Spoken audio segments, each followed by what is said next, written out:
আসসালামু আলাইকুম বন্ধুরা, আমি আরেকটা নতুন ভিডিও নিয়ে এসেছি। সেই ভিডিওটা হলো দেখেন আমার শখের রান্না বিডি চ্যানেল থেকে। সেই ভিডিওটা হলো দেখেন ডিমটা বক বক করে সিদ্ধ হচ্ছে।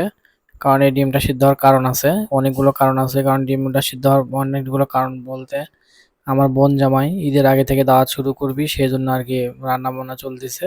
ওনার কথা যে ঈদের দাওয়াত খেলে হবে না, ঈদের আগে থেকেই দাওয়াত খাইতে হবে, সেই জন্য আর কি রান্নার প্রসেসিং চলতেছে। সবাই মিলে রান্না করা হচ্ছে, সেই জন্য আর কি এখানে আমার বাপ মানে তার শ্বশুরে দিয়ে পাতা আনতেছে, হাসিলের চুলে জানলা হবে। আর আমার বউ এখানে রান্না বান্নার প্রসেসিং করতেছে। সে বিভিন্ন রকমের আইটেম করবে।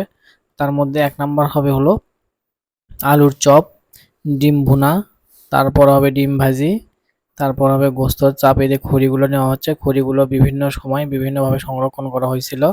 বিশেষ করে এটা শীতের সময় সংরক্ষণ করা হয়েছিল। এখানে আমার বউ হল্যান্ডার আলু, অনেকে বলে হলো এটাকে কাঠিলাল আলু, এটা সিল দিছে। ওখানে পোলার চাল নিচে মাংস ভিজাইছে। আর এদিকে দেখেন মুরগিগুলো কষানো হয়ে যাচ্ছে। মুরগিটার মধ্যে দুই রকমের হবে, একটা হলো মুরগি কষানি এবং মুরগির যে ছোট ছোট টুকরা কলজে গুড্ডো আরো অনেক কিছু থাকে সেটা দিয়ে হবে হলো আপনার বুটের ডাল। কারণ বুটের ডাল ছাড়া আমার আবার চলে না, খালি তারা খেলে তো হবে না, আমাদেরও খেতে হবে, সেই জন্য আর কি মুরগিটা দেখেন চুলোর মতো বক বক বক বক করে জ্বলতেছে। এবং সেটা হলো দেখেন সুন্দর মতো মশলা টশলা দিয়ে হাবি জাবি দিয়ে কষানো হয়েছে। আর এই মুরগির থেকে আবার ছোট ছোট করে ভাজানো হয়েছে। সেই ভাজানো হওয়ার পরে সেটা আবার বিরিয়ানি রান্না করা হবে, কারণ এই মুরগি দিয়েই সবকিছু। তবে গরু আছে, তবে গরুটা খুব কম, গরুর দাম বেশি হলেও তারপরেও মুরগি দিয়েই হবে। দেখেন মুরগিটা সুন্দর করে তেলে ভাজানো হচ্ছে, তেলে ভাজা নিলে আর কি এই গোস্তটা শক্ত হয়, শক্ত শক্ত হলে খাইতে ভালো লাগে। পাশে গাজর দেখা যাচ্ছে, গাজর দিয়ে সালাদ হবে। এটা মুরগির চুলাতে দেখেন কি সুন্দর করে ভাজা হচ্ছে, আমাকে দেখাচ্ছে হচ্ছে কিনা। তো আমি একটা খাই এই সুযোগে দেখে নিছি, আসলে টেস্ট খুব ফ্লেভার। মশলা দিছে তো, মাংস মশলা দিলে আরো বেশি ভালো লাগে, কারণ মশলা বাটা সম্ভব নয়। আর ওইদিকে দেখেন কি করতেছে, চালগুলো ধুয়ে নিচ্ছে। সেই চালগুলো ধুয়ে নিয়ে পানিটা শুকাতে হয়, তাছাড়া বিরিয়ানিটা ভালো হয় না। মাটির চুলাতে খড়িতে জাল দেওয়া হচ্ছে, কারণ পাতাতে জাল দিলে সবসময় হয় না। তারপরে পেঁয়াজ কষানো হচ্ছে, পেঁয়াজ কষাইয়া তারপরে মনে করেন এর ভিতরে পেঁয়াজের বেরেস্তাও করে নেওয়া হয়েছে এর আগে, তবে সেটা ভিডিওতে আসে নাই। পেঁয়াজটা সুন্দর করে ভেজে নেওয়া হচ্ছে, কারণ পেঁয়াজটা হলো দেশি পেঁয়াজ, কাঁচা পেঁয়াজ। এটা হলো ঝাঁসটাই আলাদা, এর ফ্লেভারটা আলাদা, কিন্তু আমি আপনাদের ফ্লেভারটা দিতে পারতেছি না। ফ্লেভারটা দিতে পারলে ভালো লাগতো, কিন্তু সেই অপশনটা নাই। তো যাই হোক, এই যে রান্না করতে করতে চুলা ফাটা ভালো আছে মনে করেন, কিছু করার নাই, তারপর রান্না করতেই হবে অনেকগুলো আইটেম। কারণ ওরা আসবে খাইতে, ঈদের আগে দাওয়াত খেতে আসবে, কিছু করার নাই। এবং ঈদেরও দাওয়াত খাবে, কিন্তু ঈদের আগেই খাইবে, সেজন্য আর কি খাওয়ানো হলো মানে রান্নার প্রসেসিং চলতেছে। তো যাই হোক, এদিকে সরলি মল্লি দিয়ে রান্না বান্না করেছে, পেঁয়াজ এখনো হয়নি, লাল লাল করে ভাজা লাগবে। এটা ভাজার পরে পোলার চালটা দিয়ে তারপরে মনে করেন যে আস্তে আস্তে তেজপাতা দেওয়া হয়েছে, মশলা। তারপরে এই যে দেখছেন, এই যে সুন্দর মতো পোলার চাল ধুয়ে নিয়েছিল, সেটা এখন ভাজা হলে এটা সাদা পোলা হবে মেবি। সাদা পোলা মানে সাদা পোলাটা খাইতে খুব ভালো লাগে। এটার মধ্যে যদি কেউ মাংস দেয়, গোস্ত দেয়, দিলে পরে সেটা হয়ে যায় হচ্ছে বিরিয়ানি, তেহেরি, যাই হোক, যাই যেটা ভাবে ভাবুক।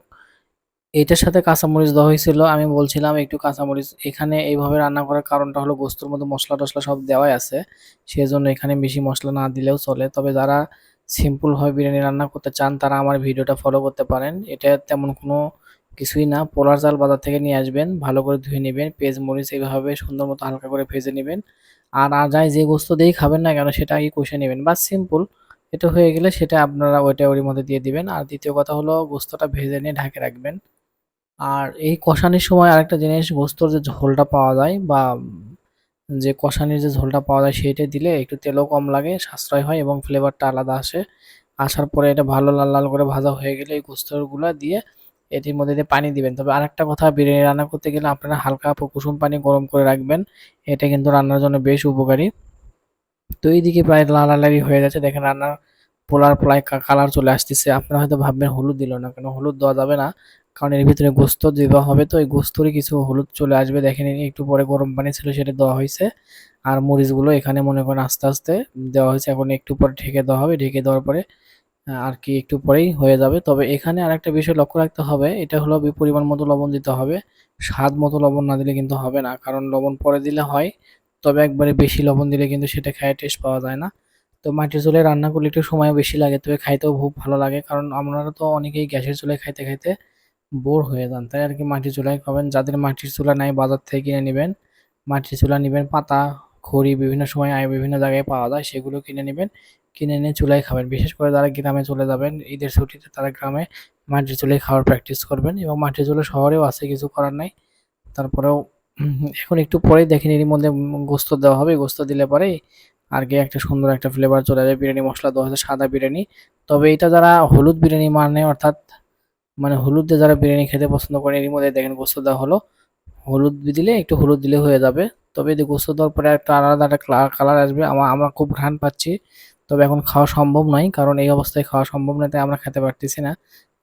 মানে এই অবস্থায় খাওয়া সম্ভব হলে আমি আপনাদেরকে খেয়ে দেখাতে পারতাম। যাই হোক, আমার ভিডিওটা যদি আপনাদের ভালো লেগে থাকে অবশ্যই কমেন্টে জানাবেন। আমি আপনার জন্য ভালো ভালো ভিডিও উপহার দিতে পারবো। আপনার সাপোর্ট না করলে আসলে সবকিছু অসম্ভব, কারণ আপনাদের জন্যই ভিডিও কষ্ট করে বানানো হয়। আপনারা একটু হেল্প করবেন, লাইক করবেন, শেয়ার করবেন, কমেন্ট করবেন, এবং ভালো ভালো উৎসাহ দিবেন যে এটা এইভাবে করেন, কারণ মানুষের শেখার তো শেষ নাই। আর হলো ভুল ভ্রান্তি হবেই, আমার যদি কোনো ভুল ভ্রান্তি হয় ক্ষমা করবেন।